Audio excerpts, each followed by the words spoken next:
मी अक्षता. आपण पाहत आहात मुंबई आउटलुक. सध्या तुम्ही माझ्या मागे बघू शकता की विधान भवन आहे आणि आजच्या दिवसामध्ये ज्या महत्त्वाच्या राजकीय घडामोडी घडल्या त्याच मी तुम्हाला त्याच्या अपडेट्स काही देणार आहे. खरं तर आज राज्याचा आर्थिक पाहणी अहवाल सादर करण्यात आला विधान भवनामध्ये.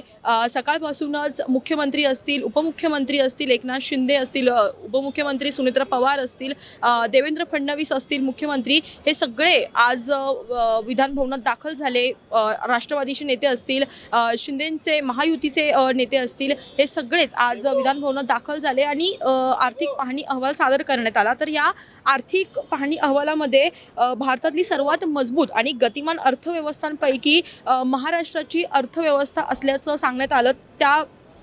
तसंच अर्थव्यवस्था 2024-25च्या तुलनेत 7.9% वाढल्याचं देखील अंदाज व्यक्त करण्यात आला. ही आर्थिक पाहणी अहवालाविषयीची अपडेट होती.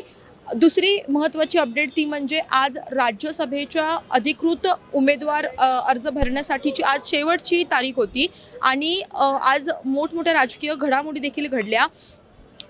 महायुतीकडून 6 जणांच्या नावांची अधिकृत घोषणा करण्यात आली, तर महाविकास आघाडीकडून फक्त एकच नाव समोर आले, ते म्हणजे शरदचंद्र पवार यांचं नाव महाविकास आघाडीकडून समोर आलं आहे. आणि जी महायुतीकडून जी 6 नावं समोर आली आहेत ती नावं आता मी तुम्हाला सांगते आहे. भाजपकडून 4 उमेदवार देण्यात आलेत राज्यसभेसाठी. ते विनोद तावडे, माजी मंत्री रामदास आठवले, माया इवनाते आणि रामराव वडकुते या 4घांची नावं उमेदवार म्हणून देण्यात आली आहेत. शिवसेना शिंदे गटाच्या अधिकृत उमेदवार ज्या आहेत राज्यसभेसाठी त्या ज्योती वाघमारे आहेत आणि ज्योती वाघमारे सोबत श्रीकांत शिंदे हे देखील आज विधान भवनात दाखल झाले होते आणि त्यानंतरच खरं तर चर्चांना उधाण आलं की त्यांनाच उमेदवारी देण्यात येईल आणि तसंच झालं. त्यांना उमेदवारी देण्यात आली.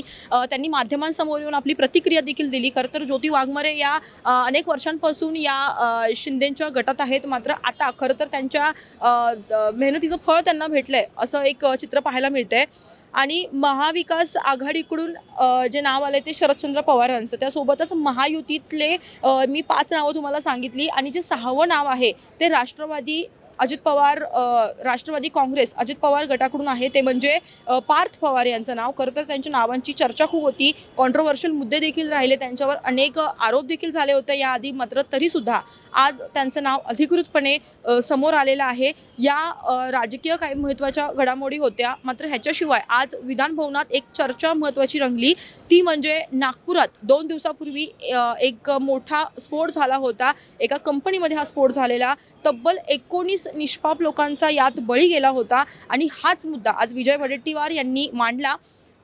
हा मुद्दा मांडत असताना त्यांची मागणी होती की या सगळ्या प्रकारामध्ये जे आरोपी आहेत त्यांच्यावर खुनाचा गुन्हा दाखल करण्यात यावा. खरं तर या प्रकरणात आत्तापर्यंत 11 लोकांना पोलिसांनी ताब्यात घेतलं आहे, मात्र जो मालक आहे या कंपनीचा, ज्या कंपनी स्फोट झाला, तो अजून देखील त्याला पकडण्यात आलेलं नाही आहे.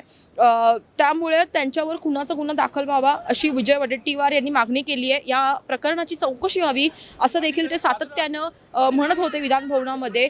या आजच्या काही महत्त्वाच्या राजकीय घडामोडी होत्या.